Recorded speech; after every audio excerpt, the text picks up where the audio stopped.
রাবণদিদা রামেন্দ্র মজুমদার সবাই চেনেন আপনারা, নাম বলার দরকার ছিল না, তবুও মনে হলো জন্য বলি। আর আমি আবার ওনাকে ধন্যবাদ দিচ্ছি, কারণ উনি আমার অনুষ্ঠানটাকে খুব সুন্দর করে এসে এটাকে আরো সুন্দর করে তুলেছেন। ধন্যবাদ। আমি যেটা মনে করি যে করিম ভাই বাংলাদেশে অবমূল্যায়িত, তার যথাযথ মর্যাদা আমরা দিতে পারিনি। তিনি যে বড় মাপের মানুষ ছিলেন, তার সুবাদে তিনি যখন টেলিভিশনের অনুষ্ঠান অধ্যক্ষ, তার সুবাদে আমাদের টেলিভিশনে ঢোকা। আমি ঢাকা বিশ্ববিদ্যালয়ের ছাত্র, প্রথম টেলিভিশনের বিশ্ববিদ্যালয়ের ছাত্রছাত্রীদের অনুষ্ঠান করি এবং প্রথম নাটকে অভিনয় করি। সেটা করিম ভাই চেয়েছিলেন বলে উনি চৌধুরী নাটক লিখেছেন এবং আমাদের ভিডিও অভিনয় করিয়েছেন। করিম ভাই তখন দেখেছি একবারে সাহেবী চালচলন, পাইপ মুখে, এবং সবাই খুব তার যে ব্যক্তিত্ব সেটাকে খুব ভয় করতো রীতিমতো টেলিভিশনে যারা কাজ করতেন। কারণ প্রতিদিন সকালে তারা প্রোগ্রাম মিটিং করতেন, আগের দিনের অনুষ্ঠান নিয়ে কথা বলতেন। সুতরাং এই যে জবাবদিহিতা ব্যাপারটা তো এখন কোথাও নেই, কোনো চ্যানেল নেই। এখানে চ্যানেলের প্রতিনিধি আছেন, তিনি ভালো জানেন। সুতরাং কেউ আজকাল বিশেষ করে সরকারি টেলিভিশনের তো কোনো কিছুই নেই, মানে অনুষ্ঠান না করলেই তারা বেঁচে যায়, যে কোনো সমস্যা নেই। আমি খালি একটা কথাই বলবো, আমি আলায়া শরাফিকে ধন্যবাদ দিচ্ছি যে ও কারণে এই যে একটা অনুষ্ঠান হলো, যেটা আমাদের জাতীয়ভাবে করা উচিত ছিল, তবু তো হলো। কিন্তু আমি চাই যে একটা স্মারক গ্রন্থ অবশ্য যেন প্রকাশিত হয়।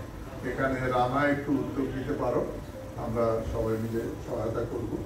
এটা অবশ্য প্রয়োজন একটা স্মারক গ্রন্থ। আমি আর কিছু বলার নেই। অনেক ধন্যবাদ সবাইকে যারা সেদিন দেখেছি, যারা এসছেন এবং অংশ নিয়েছেন। অত্যন্ত প্রাণের মনে করে সবাই অনুষ্ঠান করেছেন। এটাই করিম ভাইয়ের স্মৃতি আমরা ধারণ করব, এবং তার যারা ছাত্রছাত্রী আছেন তারা নিশ্চয়ই তার গান শেখার পদ্ধতি এবং কাজটা হতে পারে।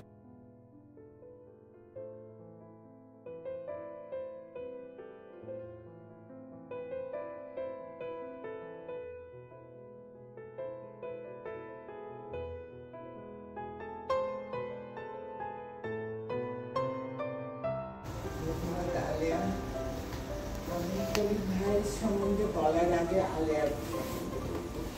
আলিয়ার মাথায় যখন এসছে প্রোগ্রামটা করবে, ও গতবার কখন এসেছিল ঠিক আমার মনে নেই, গত বছর 2023-এ। তো আমাকে বলেছে, তখন বলে এইটা অসুবিধা। আমি বলি কলিম ভাইয়ের মতন মানুষের 100 বছরে তোমার অসুবিধা হচ্ছে? আমি ইউজুয়ালি কোথাও যাই না। তার 1 সপ্তাহ আগে আমি একটা অফিসিয়াল প্রোগ্রামে গেছিলাম। সেখানে তখন কালচারাল প্রতিমন্ত্রী খালেদ সাহেব ছিলেন। আমি খুব অবাক হচ্ছে, উনি চিফ গেস্ট ছিলেন, আমি স্পেশাল। যখন আমি গেছি উনি আমার আগে এসছে। আমি ইউজুয়ালি প্রত্যেকটা অনুষ্ঠানে আগে যাই, আমার আগে উনি এসছে, বসছে। তখন বসে আমাকে বলল, ইউজুয়ালি আমার কাজটা খুব কম মানুষ অ্যাপ্রিসিয়েট করে। তো উনি আমাকে পাশে বলে, আমি জানতাম আপনি আসবেন, মানে যারা চিফ গেস্ট তারা পরে বলে। উনি বলছে আমি আপনার আগে বলতে চাই। তো উনি অনেক কিছু বললো আমার সম্বন্ধে, আমি অবাক হয়ে গেলাম। আমি ওনাকে প্রথম দেখেছি, আমি জানিও না উনি হামিদকে চিনি, ওনার ভাই, সেটাও জানতাম না। আমি অনেক কিছু বললো। তো আমার মনে হলো এই লোকটা কালচারালি অনেক জিনিস জানেন। তো আমি আলিয়াকে বললাম, আলিয়া আমি কালচারাল মিনিস্টারের সঙ্গে একটা প্রোগ্রামে দেখা হচ্ছে, ওনাকে মানে আমি শিওর উনি কলিম ভাইয়ের এটা করে দেবেন। তা আমার কাছে নাম্বার নেই, আমি কোনো সময় নাম্বার নেই না, মানে ওরকম মন্ত্রী টন্ত্রী। তো তুমি নাম্বারটা জোগাড় করো, আমি শিওর তোমার এত অসুবিধা হচ্ছে। উনি একদম আমার জন্য কেন মনে হচ্ছে আমার সম্বন্ধে বলেছে দেখে না। আমি খুব টাচ হয়েছি। বাংলাদেশের বেশিরভাগ মানুষই জানে না আমি কার, আমার মা বাবাকে। এটা তো মানে যেমন ডালিয়া বসে আছে, ডালিয়াকে কিন্তু আমি মাজারুল ইসলাম চাচার থেকে, আমি যদি আজকে ডিজাইনার না হতাম, ও জানি খুব ভালো করে আমি আর্কিটেক্ট হতাম। ভীষণ আদরের, কিছু মানুষের অনেক আদরের। আর এটাও বলতে চাই, ডালিয়া বসে আছে দেখে যখন মাজারুল চাচা মারা গেছে, ওনার উপর একটা স্মরণ সভা হয়েছিল, মনে আছে তোমার? এটা বোধহয় চারুকলায়, আমি দেখছি অবশ্যই। তখন চাচি বেঁচে ছিলেন, ওরা বলছে তোমার বলতে হবে। আমি থতমত খেয়ে গেছি, আমি বলছি এখানে এত গুণী মানুষ, হ্যাঁ আমি কেন বলবো, বলতেই হবে। ওরা জানে চাচা আমাকে কি আদর করতেন, আলিয়া জানে কলিম ভাইয়ের কি আদরে আমি বড় হয়েছি। তো আমি বলেছি, তো এখানে ওরকমই। তো আমি একদম টাচ। আজকে কিন্তু আমি একদিনে তৈরি হইনি, আমার পাটা মাটিতে আমার ঘরের শিক্ষা। আমি কাকে না দেখে বড় হয়েছি। আমার কাছে তো চোখে মুখে পজিটিভ বাংলাদেশ, কাকে না দেখেছি, সঙ্গীত শিল্পী, রাইটার, পলিটিশিয়ান। এটা কার জন্য? আমার বাবা মার জন্য।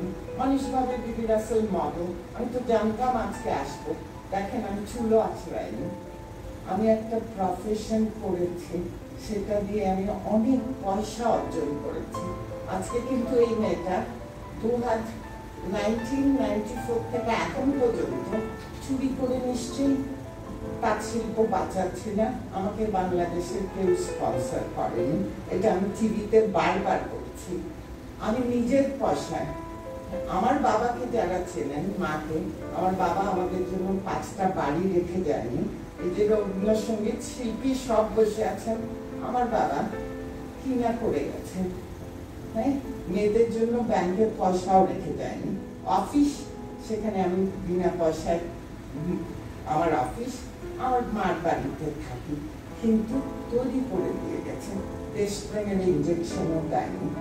তো এটা বলছি কেন, আমি কলিম ভাইয়ের কথায়, আজকে একটা মেয়ে, আমরা কিন্তু করতে পারিনি। আমার বাবার জন্য অনেক অবদান আছে আমার বাবা মার। মুক্তিযুদ্ধ থেকে আমাকে খালি বলে বিবি রাসেল আন্তর্জাতিক মডেল। আরে please, my work is development, sustainability. আমার তো কোনো দোকানই নেই, যদি দিত আমাকে হেল্প করতো, অনেক কিছু হতো। আমি এগুলি সব বলছি, আমি কিন্তু অবাক হয়ে গেছি আলেয়ার জন্য। আলেয়াকে আমি, আমার 2 বোন কিন্তু ওকে নীলা বলে, আমি ওকে আলেয়াই বলি ছোট থেকে। একটা মেয়ে, তার বাবা, আমরাও করতে চেয়েছিলাম, আমাকে কেউ স্পন্সর করেন। আমার বাবা মাকে কি মনে রেখেছে কেউ? এত সব সংস্কৃতি বাংলার লোক আমার বাবা কি না করে গেছে। তো আমি একদম টাচ। মেয়েরা কিন্তু বাবা মার জন্য সব কিছু করে। তো আলিয়াকে আমি বলেছি তুমি ফোন করো, পরে আলিয়া আমাকে বলছে উনি এক কথাই রাজি হয়েছে। তো আজকে আলিয়া যেটা করেছে, প্রতিটা জিনিস না, আমার তো মনে হয় সব শিল্পীদের আগে আসা উচিত। আমি কলিম ভাইকে একদম ছোট থেকে, আমি আমার বাবার অনেক বন্ধুদেরকে ভাই বলি, জাফর ভাই, আনিস ভাই, কিন্তু খুব কম মানুষকে চাচা বলি। আজকে কলিম ভাই যে কি আদরটা করতেন, উনি যখন ইন্স্যুরেন্স কোম্পানিতে ছিলেন চেয়ারম্যান, আমার অফিসের কাছে, তো উনি বছরে 3 বার আমার অফিসে আসতো। আশেপাশে একটা হলো আমার জন্মদিন, উনি জানতো আমার বাবা মার অনেক আদরের আমরা। সেদিন পাঞ্জাবি করে 1 জানুয়ারি, বছরের ইংলিশ বছরের প্রথম দিন, সেদিন আবার টাই লাগায় আসতো। সেদিন আমাকে এসে কি দিত, অনেক ডায়েরি, ক্যালেন্ডার, কারণ উনি জানতো গ্রামের মানুষরা চায় আমাকে কে দিবেন, কোনো কর্পোরেট থেকে আমার কাছে কোনো গিফট আছে না, কোনো কাছ থেকে। তো উনি জানতো গ্রামের মানুষরা ক্যালেন্ডার লাগায়, উনি অনেকগুলি দিয়ে যেতেন। আরেকটা হতো, উনি পয়লা বৈশাখের আগে করে, কিন্তু কি করতো, উনি দরজা দিয়ে ঢুকতো, আমি বুঝতে পারতাম কলিম ভাই আসছে। হ্যাঁ, উনি না বলেই আসতো ওই দিনগুলি। নিয়ে একটা গান গেত, যেমন আমার বাবা আমাকে একলা চলো রে পড়ো করেছে, কলিম ভাই আমাকে দেখে এদিন আজ কোন ঘরে খুলে দিল। মানে ওই গানটা আমি কলিম ভাই জানি, আর কারোটা শুনতে পারি না। কিন্তু আমি ভাবি আমার বাবা মা তো নেই, যারা আমাকে আদর করতেন সবই তো চলে গেছে, লোহানি চাচা টাচা সব চলে গেছে। এখনকার যারা মানুষ তারা বিবি রাসেলকে চিনেন না, তাদের এইখানে স্টাক হয়ে আছে, মডেলিং করেছে। অফকোর্স আই ডিড মডেলিং, সেটা দিয়ে যা অর্জন করছি সেটা দিয়ে তো দেশ বাঁচাচ্ছি। তো এটা আমি বুঝি একটা মেয়ের স্ট্রাগলটা কি। আলেয়া আমি জানি ওখান থেকে ও চেষ্টা করছে, চিন্তা করতে পারি। আমি খালি আলেয়াকে বলতাম, আলেয়া আমার যদি কোনো জায়গা থাকতো কলিম ভাইয়ের মতন মানুষের, তাই না? আরেকটা কথা বলে আমি শেষ করব। আমি অনেকেই জানতেন না, সেদিন রামেন্দু দা না কে বললেন যে ওনার লিঙ্ক বহুরূপীর সঙ্গে। আমার বাবা আমাদের ছোটবেলায় কলকাতায় নিয়ে যেতেন।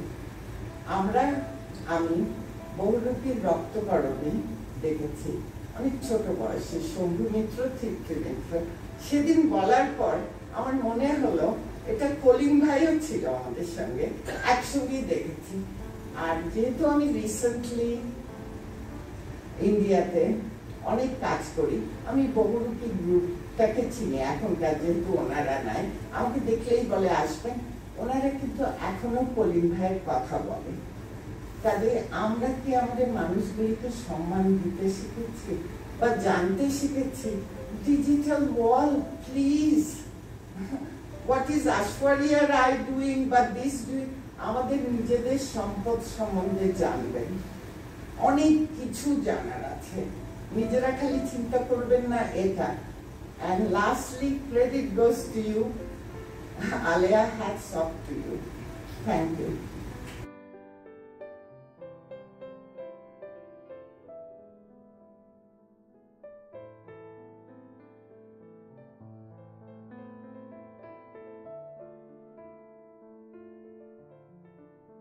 কলিম শরফি চাচার কথা মনে পড়লে আমাদের করাচির একটা সময় ছিল, যা স্বাধীনতার আগে 70 সালে, সেই সময়টার কথা মনে পড়ে। তখন সব সরকারি অফিসাররা গ্রিন রোড,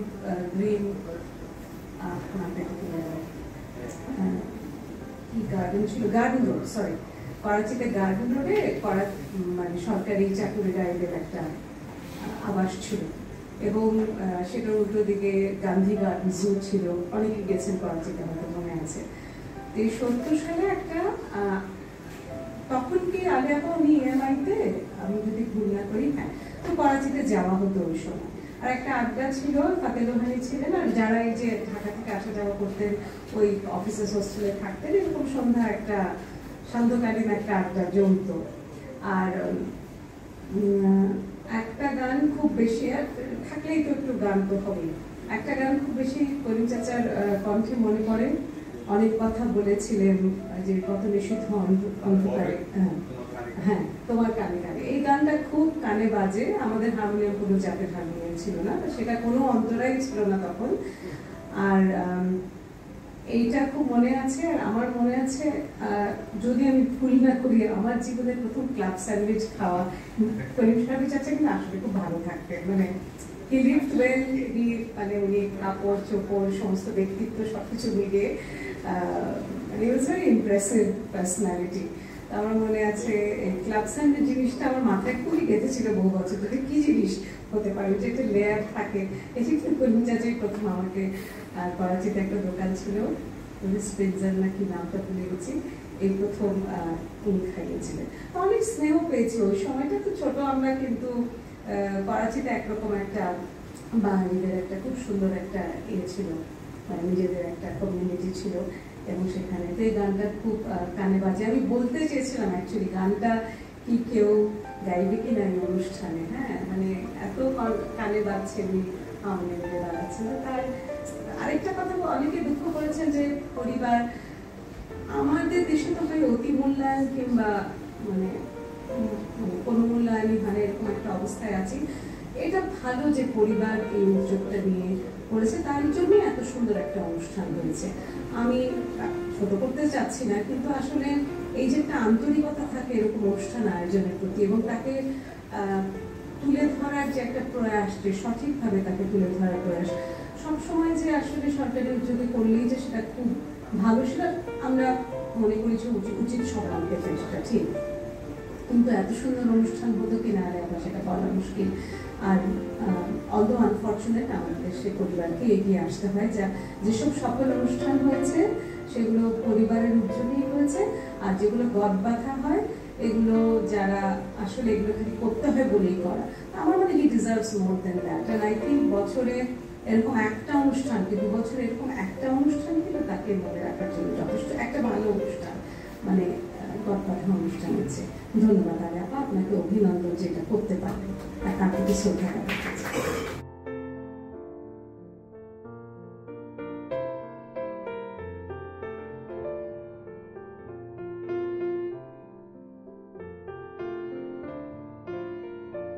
হেঁটেছেন এবং যিনি তাকে প্রথম শান্তিনিকেতনে গান শিখবেন বলে ভর্তি করাতে চেয়ে নিয়ে যান সঙ্গে করে, কিন্তু শান্তিনিকেতন সেই সময় বিশ্বভারতী তাকে আসলে ছাত্র হিসেবে গ্রহণ করেনি, সেটাও হয়তো একটা রাজনৈতিক কারণ ছিল।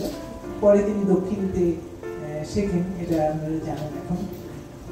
তো আমি প্রণব গুহ ঠাকুরতার কাছে গেলাম এবং তিনি কলিম শরাফির উপর একটা প্রামাণ্যচিত্র তৈরি করবে কেউ, এইটি যে তাদের সকলের কাছে কি অসীম আনন্দের ব্যাপার ছিল তাকে যারা জানতেন ওই সময়ে, সেটা একটা আমার অভিজ্ঞতাই বটে। এবং উনি আমাকে তারপরে তার নিজের গাড়িতে করে আরো অন্যান্য সমস্ত বন্ধুদের কাছে নিয়ে গেলেন যারা তখনও জীবিত আছেন, যারা কলিম শরাফির সঙ্গে সেই সময় একসঙ্গে ওঠা বসা করেছেন।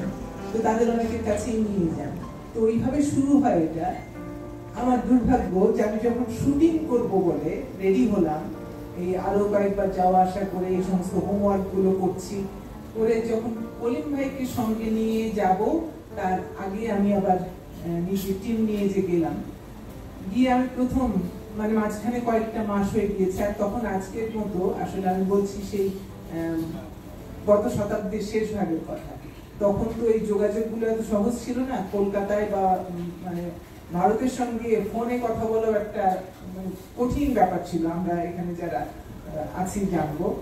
তো সেই জন্য ফোনেও পাওয়া যেত না কাউকে সহজে। তো আমি কয়েক মাস পরে যখন শুটিং টিম নিয়ে গেলাম, এবং প্রথম আমি গেলাম প্রণব গুহ ঠাকুরতার কাছে, যে আমি এসেছি, তাদের সকলেরই তখন খুব বয়স হয়েছিল, এবং তিনি আমি কেন কলকাতায় পৌঁছেছি এটা শুনে আমার হাত ধরে প্রায় কেঁদে ফেললেন, এবং আমি তখন জানলাম যে প্রণব গুহ ঠাকুরতা তার 1 মাস আগে মারা গিয়েছেন। তো ফলে তখন আর তাকে আমি আমার প্রথম মানে সাক্ষাৎকারটি নিব ভেবেছিলাম, সেটা আর হলো না। তিনি বাংলাদেশে এসেছিলেন আমাদের আমন্ত্রণে, কলিম শরাফির সেই সংগঠন অনুষ্ঠানে, সেইটুকুই আমার এই ছবিতে তার কিছু ফুটেজ আছে। তো সেইটা হলো না, কিন্তু অন্য বন্ধুদের কাছে গেলাম এবং এগুলো করলাম। আমি 2-1 ছোট ছোট ঘটনা বলছি। আর কলিম ভাইকেও যে নিয়ে গেলাম সঙ্গে করে যেবার, তিনি এবং তার স্ত্রী, আমি নওশাবা আপাই বলি আপাকে, তো তারা গেলেন, আমরা সবাই এক টিমে গেলাম কলকাতায়। গিয়ে ওনারা রামকৃষ্ণ মিশনে রইলেন, আমি আবার আরেকখানে ছিলাম। তো সেইখানে থেকে আমি সেদিন একটা অনুষ্ঠানে গিয়েছিলাম, মানে তার আগে যাওয়ার এই কাজ করছিলাম যখন, তখন সেখানে মৃণাল সেনের সঙ্গে দেখা। আমি জানি যে মৃণাল সেনকেও বলবো, তার সাক্ষাৎকার নেব। তো যখন তাকে গিয়ে বললাম, এত খুশি হলেন তিনি, বললেন যে এইটা অনেক আগে হওয়া দরকার ছিল, কলিমকে নিয়ে অনেক কাজ হওয়া দরকার, কলিম যে কি ছিল আমাদের কাছে, এখানে তার গান মানে আমাদের সকলের যে এটা কি প্রিয় ব্যাপার ছিল, আর তার বন্ধু তো ভীষণই। তো ফলে যখন পরে গেলাম তখন তাদের সাক্ষাৎকার গুলো দিলাম। কিন্তু কলিম ভাইকে নিয়ে যখন যাই, তার কিছুদিন আগে উনি ওই সময়টাতে অনেকবার অসুস্থ হয়েছিলেন, তো বার্ডেনে ছিলেন বেশ কিছুদিন। তারপরে সুস্থ হয়ে ওঠার পরেই আমরা যাই আসলে। কিন্তু ওখানে যাওয়ার পরে আমরা অনেকগুলো শম্ভুমিত্রর সঙ্গে, উনি যে বাড়িতে থাকতেন বা এই সমস্ত কিছুই কলিম ভাই আমার সঙ্গে সঙ্গেই গেলেন, উনি চিনিয়ে দিলেন যে এই বাড়িতে আমি থাকতাম, এখানে এই হয়েছে ইত্যাদি, এই সমস্ত কিছু করে। এবং খালেদ চৌধুরী এই ছবিটার প্রামাণ্যচিত্রের পেছনে যে কয়েকজন মানুষ আমাকে ভীষণ ভাবে কলকাতার অংশে, অধিকার অংশে সহায়তা করেছেন, তার মধ্যে খালেদ চৌধুরী একজন, শিল্পী খালেদ চৌধুরী, এরা কেউই এখন আর নেই। তো কলকাতায় গিয়ে আমি পরে বর্ধমানে গেলাম তাদের বাড়িতে।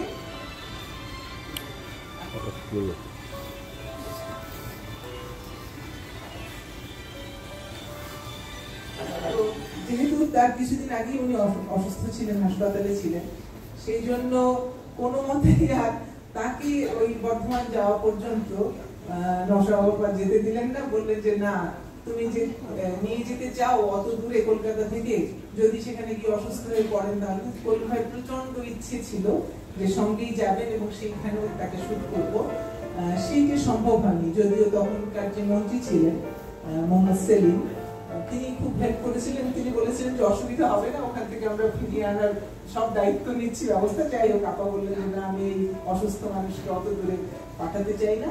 তো ফলে কলিম ভাইকে ছাড়াই আমি চলে গেলাম একটা গাড়ি নিয়ে, আমার শুটিং টিম নিয়ে বর্ধমানে চলে গেলাম। শিউলি জেলেও গেলাম, মোহাম্মদ সেলিম আগেই বলেও পারমিশন করে দিয়েছিলেন। কিন্তু তখন মোবাইল ফোন হয়েছে আর কি মোটামুটি। কলিম ভাই মোটামুটি ভাবে আমি এই যে যাচ্ছি পথে, তার বাড়িতে পৌঁছাচ্ছি, এই যে আমার চাচার ঘর, এখানে ঢোকো, এই পাশে মসজিদ আছে, ওই যে ভাঙা ঘরটা, এইটা উনি প্রায় মানে 2 মিনিট পর ফোন করে বলছেন। আর ওনার মনে হয় যে আসলে প্রাণটা পড়ে যাচ্ছে, যেতে চেয়েছিলেন। আর তার যাওয়াই হয়নি কখনো।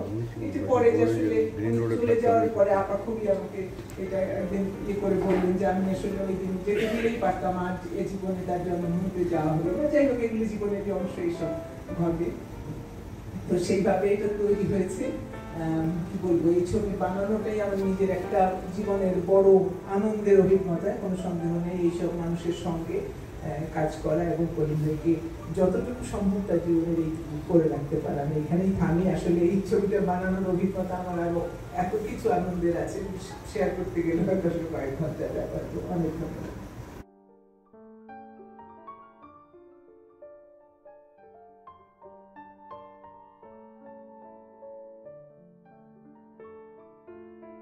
পেয়েছে, খাওয়াটা দিয়ে দেন, পেছন থেকে খাওয়া লাগানো শুরু করে নেন। আর কথা বলার জন্য একটু অভিজিৎকে ডাকছি, প্লিজ দুটো কথা বলে দাও।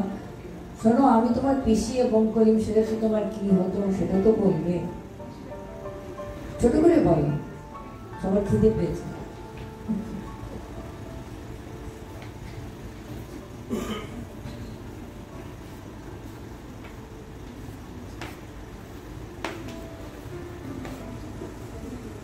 কলিম শরাফির মতো একজন মহিলাদের সম্বন্ধে কথা বলার বোধহয় যোগ্যতা আমার নাই, সেজন্য আমি কথা বলতে চাচ্ছিলাম না। কেন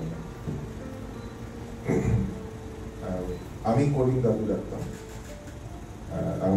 আমার পরিবারের সঙ্গে আলিয়া শরাফি, কলিম শরাফি, এদের একটা পারিবারিক বন্ধুতার সম্পর্ক ছিল। আমি 70s 80s এ বড় হয়েছি, তো আমাদের বাড়িতে প্রচুর গান শোনা। আমার গ্র্যান্ড প্যারেন্টস গান শুনতেন, বাবা মা গান শুনতেন, নানা রকম 12 ভাষায় গান শোনা হতো, ইংরেজি, ক্লাসিক্যাল, রবীন্দ্রনাথ, নজরুল, পঞ্চকবি এবং আধুনিক সবকিছুই শোনা হতো। আমি যখন আমার টিনেজার, তখন বাংলা গানের প্রতি একটা আকর্ষণ তৈরি হয় আমার। এবং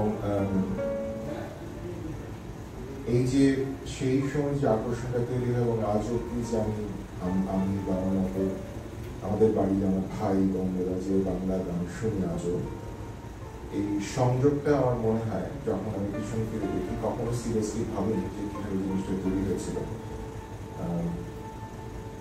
কলিম দাদুর গান শুনে আমার মনে হয় বাংলা গানের প্রতি আমার একটা আকর্ষণ জন্ম। আমি যে আজ বাংলা গান শুনি, রবীন্দ্রনাথের গান হোক বা আধুনিক গান হোক বা যে গান হোক, আমার মনে হয় যে সেতু বন্ধনটা তৈরি করেছেন কলিম শরাফি, অন্তত আমার ক্ষেত্রে। আমি আলিয়া শরাফিকে অভিনন্দন জানাই। কানাডায় বসে গত বছরের শেষ দিক থেকে উনি সাধারণত আমার সঙ্গে যোগাযোগ রেখেছিলেন এবং অনেক আইডিয়া বিনিময় হতো এবং শেষ পর্যন্ত যে এরকম একটা সফল অনুষ্ঠান করতে পারবেন এবং এই স্কেলের, সেটা আমি তখন ভাবিনি এবং শেষ অবধি সেটা হয়েছে, আপনারা দেখেছেন। এবং এই জন্য আমি ওনাকে অভিনন্দন এবং সাধুবাদ দিতে চাই। এবং দুরন্ত দিদি এই অনুষ্ঠানের সঙ্গে যুক্ত থাকতে পেরে নিজেদেরকে ধন্য মনে করেছে। ধন্যবাদ।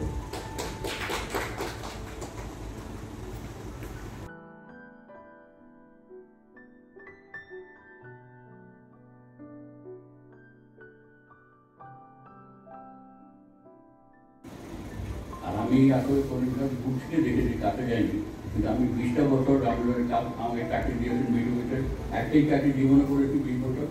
এবং আমাকে আরেকজন নিয়ে গিয়ে আরেকজন সঙ্গীতজ্ঞ আবদ রহমানের বাসায় থাকতে দিয়েছিল এবং ওখানেই 20 বছর থেকে আমি চলে এসেছি। তো ওইভাবেই আমি কলিকাতা থেকে বুঝতে যা দেখেছি তাকে বেশি আমি দেখেছি আমার প্রিয়ভাবে নীলভাবিকে। উনি যা করেছেন এটার জন্য সব মেয়েরাই এরকম পাওয়ার জন্য করুক, এটাই ধন্যবাদ।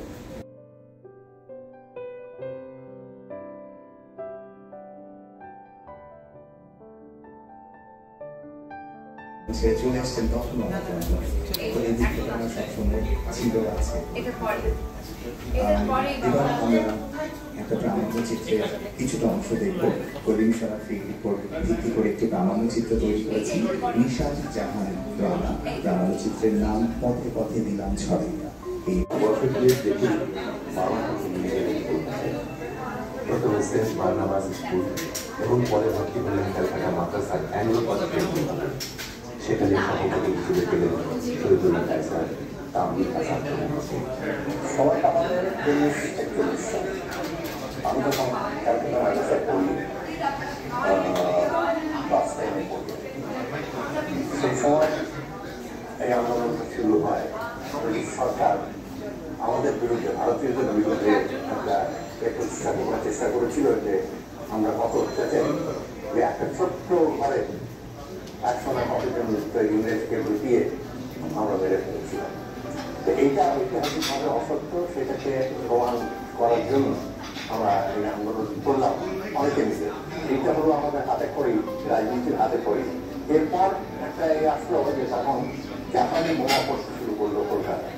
তো তখন তো যুদ্ধের তার মানে বিরাট মানে মহাযুদ্ধ। তখন আমাদের একটা নোটিশ আসলো যে তোমরা, আমরা তখন ম্যাট্রিক পরীক্ষা দেবো আর কি, যে তোমরা যদি তোমাদের সেন্টার মানে চেঞ্জ করতে চাও তাহলে জানাও। তো যে যার জায়গায় সব আমরা সেন্টারে করলাম। আমার বাড়ি বীরভূম, বীরভূমে আমাকে দেওয়া হলো, বীরভূম যেতে স্কুলের সেন্টার এ করে ওই আমরা তখন সব আস্তে আস্তে ওখান থেকে চলে আসতে শুরু করলাম। এমন সময় গান্ধীজি ডাক দিল কুইট ইন্ডিয়া, ভারত ছাড়ো, ইংরেজ ভারত ছাড়ো, এই আন্দোলন শুরু হয়ে গেল। পরীক্ষা শেষে তিনি সক্রিয়ভাবে যোগ দিলেন ব্রিটিশ বিরোধী